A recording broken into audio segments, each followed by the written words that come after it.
Það er stelpur. Góður sigur á móti sterku finnsku liði hérna í dag. Náðu að koma inn með sömu orku og þið komið með inn í alla leiki á þessu móti. Er þið ekki þreyttar eftir svona rosa keyrslu? Jú, mjög erfið leiki margir líka. Mjög sterk lið á þessu móti.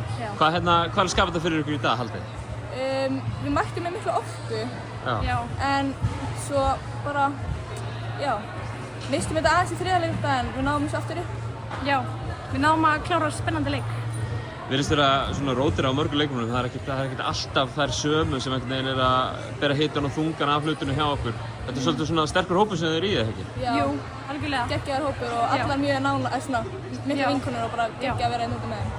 Ekki gott að fá að koma til Kiskali og með svona liði til þess að berja saman bæði á vellinum og utan hans? Jú, algjörlega. Mjög.